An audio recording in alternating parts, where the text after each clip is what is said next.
Hi hello friends, എല്ലാ കൂട്ടുകാർക്കും നാളത്തെ പ്രൊമോ റിവ്യൂയിലേക്ക് സ്വാഗതം. അങ്ങനെ നാളത്തെ കഥയും കൂടി പറയാം കേട്ടോ. വീഡിയോ ഫുള്ളായിട്ട് കണ്ട് സപ്പോർട്ട് ചെയ്യണേ.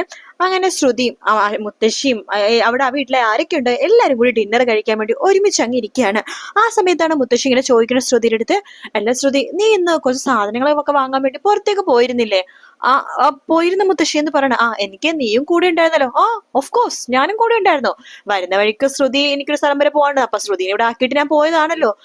അല്ല ശ്രുതി വന്നപ്പോ നിന്റെ കയ്യിലൊന്നും ഉണ്ടായിരുന്നില്ലല്ലോ ശ്രുതി. നീ എന്തോ ഫ്രഷ് ആയിട്ടുള്ള പച്ചക്കറിയോ സാധനങ്ങളോ എന്തൊക്കെയോ ഗ്രോക്കറി ഐറ്റംസോ എന്തൊക്കെയോ വാങ്ങിക്കണമെന്ന് പറഞ്ഞിട്ടല്ലേ ഇവിടെ നിന്ന് പോയത്. എന്റെ സാധനങ്ങളൊക്കെ എവിടെ? അതോ മുത്തശ്ശി, ഞാനെല്ലാം ഓർഡർ കൊടുത്തിട്ടുണ്ട്, അതിങ്ങനെ എത്തിച്ചോളും എന്നൊക്കെ പറയണം. അത് കേൾക്കുമ്പോ മനോരമ ശരി ശരി ശരി, നീയേ ഇവരെല്ലാവരും മണ്ടന്മാരാക്കാനും അതുപോലെ തന്നെ നുണ പറഞ്ഞ് വിശ്വസിപ്പിക്കാനൊക്കെ നിനക്ക് പറ്റും. പക്ഷെ മനോരമനെ മാത്രം നിനക്ക് നുണ പറഞ്ഞ് വിശ്വസിപ്പിക്കാൻ പറ്റില്ല ശ്രുതിക്കുട്ടി എന്ന് പറയണം. ആന്റി എന്തൊക്കെയാ പറയണത്? ഞാൻ പറഞ്ഞ സത്യമാണ്. ഞാൻ ഇന്നലെ സാധനങ്ങളൊക്കെ മേടിക്കാൻ പോയായിരുന്നു. നീ എല്ലായിടത്തും വേണമെങ്കിൽ പറഞ്ഞോ, പൊട്ടന്മാരാക്കോ, പക്ഷെ എന്നെ പൊട്ടിയാക്കാൻ വേണ്ടി പറ്റില്ല എന്ന് പറയാണ്. അത് കേൾക്കുമ്പോഴേക്കും ശ്രുതിക്ക് ആകെ പടമല്ലാത്ത പോലെ തോന്നുവാട്ടോ. കള്ളത്തരം പൊളിയോ എന്ന രീതിയിൽ ശ്രുതി ആകെ ടെൻഷൻ ആയിട്ട് നിൽക്കുകയാണ്. ശേഷം ശ്രുതി പുറത്തേക്ക് ഇറങ്ങുമ്പോഴേക്കും വേഗം തന്നെ മനോരമ ശ്രുതിനെ കൈ പിടിച്ച് വലിച്ചിട്ട് ബാൽക്കണിയിലേക്ക് കൊണ്ടുപോവാണ്. ശ്രുതി, നീ ഇന്നലെ എവിടെയാ പോയത്? സത്യം പറ. ഞാൻ പറഞ്ഞില്ല ആന്റി, ഞാൻ കുറച്ച് സാധനങ്ങൾ വാങ്ങാൻ വേണ്ടിട്ട്. നീയേ പിന്നെ കള്ളം പറഞ്ഞ അത് സത്യമാവില്ല ശ്രുതി. നീ ഇന്നലെ എവിടെയും പോയിട്ടില്ല, മാർക്കറ്റിലും പോയിട്ടില്ല, എവിടെയും പോയിട്ടില്ല. നീ പോയതേ ഖബഡിയാറില്ല. അത് ആന്റിക്ക് എങ്ങനെ അറിയാം? ശ്രുതി, നീ എവിടെ പോയെന്നും എന്തിനാ പോയെന്നൊക്കെ എനിക്ക് നന്നായിട്ട് അറിയാം. സത്യം പറ, നീ എന്തിനാ ആ പ്രൈവറ്റ് ഡിറ്റക്റ്റീവിനെ കാണാൻ വേണ്ടി പോയത്? അത് ആന്റി, പിന്നെ സത്യം പറ ശ്രുതി, നീ എന്തിനാണ് അവരെ അവിടെ കാണാൻ പോയത്? എന്റെ കയ്യിൽ ഫുള്ള് തെളിവുണ്ട്, ഞാൻ എല്ലാം മനസ്സിലാക്കിയിട്ടാണ് നിന്നോട് ചോദിക്കണത്. നീ എന്തിനാണ് അവരുടെ അടുത്ത് പോയത് എന്ന് ചോദിക്കാണ്. ശ്രുതി പറയണ്ട്, ആന്റി അത് എനിക്ക് ഒരു പ്രശ്നമുണ്ട് ആന്റി. പറ പറ പറ എല്ലാം പറ, വള്ളി പുള്ളി തെറ്റാതെ എല്ലാം പറഞ്ഞോ. അത് ആന്റി, ഞാൻ ഇന്നലെ ആന്റി പറഞ്ഞ പോലെ പ്രൈവറ്റ് ഡിറ്റക്റ്റീവിനെ കാണാൻ വേണ്ടി പോയിരുന്നു. അത് ഒരാളെ കുറിച്ച് അന്വേഷിക്കാനായിരുന്നു. ആരെ കുറിച്ചാ? അത് ആന്റി, എനിക്ക് ഈ വീട്ടിൽ വേറെ ആർക്കും ഈ കാര്യം പറയാൻ പറ്റില്ല. പക്ഷെ എനിക്ക് ആന്റി അടുത്ത് പറയണം. ആർക്കെങ്കിലും ഒരാളത്തെങ്കിലും സത്യം പറഞ്ഞില്ലെങ്കിൽ എനിക്ക് ശ്വാസം മുട്ടും. അത് പറയാൻ പറ്റിയ ആള് ആന്റി തന്നെയാണ്. നീ കാര്യം എന്താന്ന് പറ ശ്രുതി എന്ന് പറയുമ്പോഴേക്കും ശ്രുതി പറയണ്ട്, അത് ആന്റി, അശ്വിൻ സാറാം, കുഞ്ഞിന് എന്തു പറ്റി? അശ്വിൻ സാറിന് ഒരു അപകടം പറ്റി ഇരിക്കുകയാണ്. അശ്വിൻ സാറ് മിസ്സിംഗ് ആണെന്ന് പറയാണ്. നീ എന്തൊക്കെയാ പറഞ്ഞത്? ഇല്ലില്ല, ഞാനിത് വിശ്വസിക്കില്ല. സത്യമായിട്ട് ഞാൻ പറഞ്ഞത്. നമ്മൾ വിചാരിക്കുന്ന പോലെ അല്ല. അശ്വിൻ സാറാം എവിടെയില്ല, സ്വിറ്റ്സർലാൻഡിലുള്ള ലണ്ടനിലുള്ള എവിടെയും പോയിട്ടില്ല. വേറെ എവിടെയൊക്കെയോ ആരൊക്കെയോ ഒളിയിൽ പാർപ്പിച്ചിരിക്കുകയാണ് അശ്വിൻ സാറിന്. നീ ഇത് പറഞ്ഞത് ഞാൻ എങ്ങനെ വിശ്വസിക്കും? ആന്റി, ഞാൻ പറഞ്ഞത് ആന്റി ഇത് വിശ്വസിക്കേ. ഞാൻ ആദ്യം പോലീസിൽ പോയി കംപ്ലൈന്റ് കൊടുക്കാന്ന് വിചാരിച്ചു. പോലീസുകാർ പക്ഷെ ഇവിടെ വന്നിട്ട് തെളിവെടുപ്പിന് വേണ്ടി വരും, പല ക്വസ്റ്റ്യൻസ് പലയിടത്തും ചോദിക്കും. അപ്പൊ എല്ലാവരും സത്യം അറിയില്ലേ, അതുകൊണ്ടാ പോലീസിന്റെ അടുത്ത് വിവരം അറിയിക്കേണ്ടെന്ന് ഞാൻ വിചാരിച്ചത്. പിന്നെ പോയത് പ്രൈവറ്റ് ഡിറ്റക്റ്റീവിന്റെ അടുത്താ. അവരാകുമ്പോ രഹസ്യമായിട്ട് അന്വേഷിക്കുമല്ലോ. പക്ഷെ അവരും ശരിയാവില്ലെന്നാ എനിക്ക് തോന്നുന്നത്. ശരി, നീ പറഞ്ഞല്ലോ കുഞ്ഞിനെ കാണാനില്ല, കുഞ്ഞൻ മിസ്സിംഗ് ആണെന്നൊക്കെ നീ പറയുന്നുണ്ടല്ലോ. ശരി, ആ കുഞ്ഞൻ എങ്ങനെയാണ് ഫോൺ വിളിച്ചത്? ആന്റി, ഞാൻ പറഞ്ഞില്ലേ, ചില കാര്യങ്ങൾ എനിക്ക് വ്യക്തത വന്നിട്ടില്ല. പക്ഷെ ഒരു കാര്യം ഉറപ്പാണ്, അശ്വിൻ സാറിന് എന്തോ സംഭവിച്ചിട്ടുണ്ട്. ശരി, നീ പറഞ്ഞതൊക്കെ ഞാൻ വിശ്വസിക്കാം. പക്ഷെ നീ എനിക്ക് തെളിവ് തരണം. ഒരേ ഒരു തെളിവ് നിന്റെ ഭാഗത്തും തരുവാണെങ്കിൽ ഞാൻ നിന്റെ കൂടെ നിൽക്കും. ആ കുഞ്ഞിനെ കണ്ടുപിടിക്കാൻ വേണ്ടി ഞാൻ നിന്റെ കൂടെ തന്നെ നിൽക്കും, ഈ വീട്ടിൽ ആരും അറിയാതെ. പക്ഷേ നീ എനിക്ക് തെളിയിച്ചു തരണം, കുഞ്ഞൻ മിസ്സിംഗ് ആണ്, കുഞ്ഞിനെ കാണാനില്ല, കുഞ്ഞൻ ഇവിടെ ഇല്ല എന്നുള്ള കാര്യം നീ എന്നെ തെളിയിച്ചു തരണം. അതിനെന്താ ആന്റി, ഞാൻ തെളിയിച്ചു തരാം എന്നൊക്കെ ശ്രുതി പറയണം. ശേഷം ശ്രുതി ഇങ്ങനെ ആലോചിക്കുകയാണ്, ഇപ്പൊ എങ്ങനെയൊന്ന് തെളിയിക്കുക? അങ്ങനെ ശ്രുതിയുടെ മനസ്സിൽ തോന്നുന്ന ഒരു ബുദ്ധിയാട്ടോ ഈ CCTV, അതായത് എയർപോർട്ടിലെ CCTV ദൃശ്യം നോക്കാന്നുള്ളത്.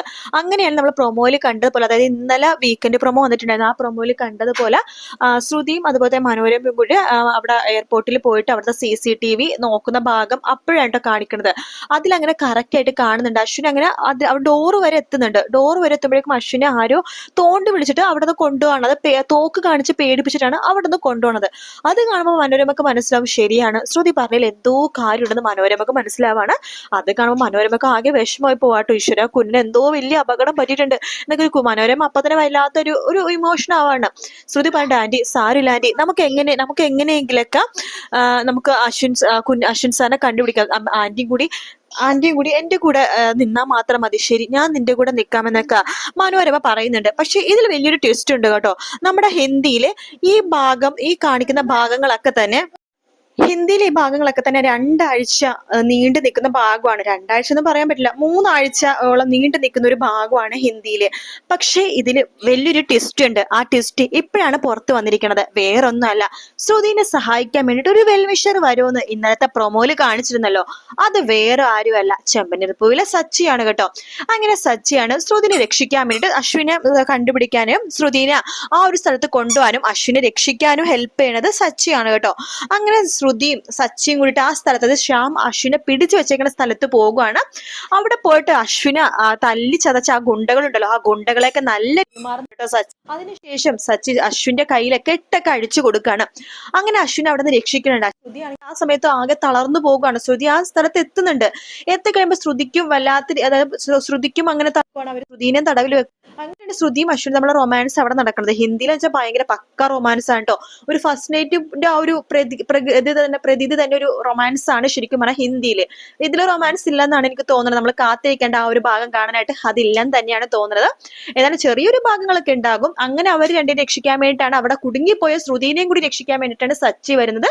സച്ചി ആദ്യം അശ്വിനെ രക്ഷിക്കും. അശ്വിൻ നേരെ പോയിട്ട് ശ്രുതിനെ അവിടെ നിന്ന് പിടിച്ച പിടിയാല് ശ്രുതിനെയും അവിടെ നിന്ന് കൊണ്ടുവരുന്നുണ്ട്. അങ്ങനെ സച്ചിയും അതുപോലെ തന്നെ അശ്വിനും ഭയങ്കര കൂട്ടാവാട്ടോ. കാരണം സച്ചിയിലായിരുന്നെങ്കിൽ ഒരിക്കലും അശ്വിൻ അവിടെ നിന്ന് രക്ഷപ്പെടില്ലെന്ന്. മാത്രമല്ല ശ്രുതി, അതെ ശ്രുതി സച്ചിക്ക് മുമ്പേ ശ്രുതിയാണ് അശ്വിനെ രക്ഷിക്കാൻ വേണ്ടി അവിടെ എത്തുന്നുണ്ടെങ്കിലും ശ്യാമിന്റെ ഗുണ്ടകൾ ശ്രുതിനെയും അവിടെ പിടിച്ച് കെട്ടുവാണ് ചെയ്യുന്നത്. രണ്ടുപേരും ആ ഒരു ഇടുങ്ങിയ റൂമില്, തെങ്ങി നിരങ്ങിയ റൂമിൽ നിൽക്കുവാട്ടോ. ശരിക്കും പറഞ്ഞാൽ ഹിന്ദിയിൽ ആ റൂം കാണാൻ തന്നെ ഒരു പ്രത്യേക ഭംഗിയാട്ടോ. ഒരു ഗുണ്ടാ സംഘത്തിന്റെ റൂമാണെന്ന് പറയത്തേയില്ല.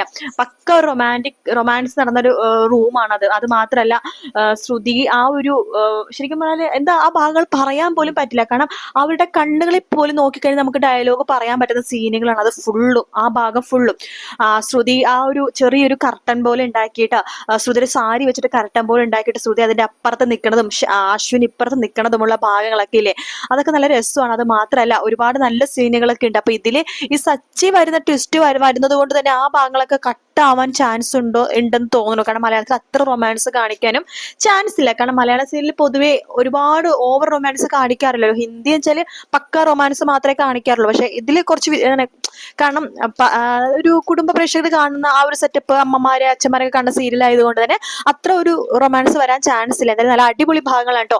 അങ്ങനെ സച്ചി ആണ് നമ്മുടെ അശ്വിനെയും അതുപോലെ തന്നെ ശ്രുതിനെയും രക്ഷിക്കുന്നത്. അപ്പൊ ഈ ഭാഗങ്ങളൊക്കെ നമ്മൾ അടുത്ത ആഴ്ച കാണാൻ പോണത്. അപ്പൊ നാളത്തെ എപ്പിസോഡിൽ ഞാൻ പറഞ്ഞ ഭാഗങ്ങൾ മാത്രമേ ഉള്ളൂ കേട്ടോ. മനോരമ ക്വസ്റ്റ്യൻ ചെയ്യണതും ശ്രുതി വീണ്ടും കള്ളം പറയണതും ആ ഭാഗങ്ങൾ മാത്രമേ നാളത്തെ എപ്പിസോഡിലുള്ളൂ. ഞാനിപ്പോ പറഞ്ഞ സച്ചിയുടെ ഭാഗങ്ങളൊക്കെ അടുത്ത ആഴ്ചയാണ്. അടുത്ത ആഴ്ച ലാസ്റ്റോട് കൂടിയിട്ടാണ് ആ ഭാഗങ്ങളൊക്കെ വരുന്നത്. എന്തായാലും നമുക്ക് കാത്തിരുന്ന് കാണാം ഫ്രണ്ട്സ്. വീഡിയോ ഇഷ്ടപ്പെടുകയാണെങ്കിൽ ലൈക്ക് ചെയ്യാനും അതുപോലെ തന്നെ സബ്സ്ക്രൈബ് ചെയ്യാനും കമന്റ് ചെയ്യാനും മറക്കരുത്. മറ്റൊരു വീഡിയോ ആയിട്ട് വീണ്ടും കാണാം. Take care. Bye bye.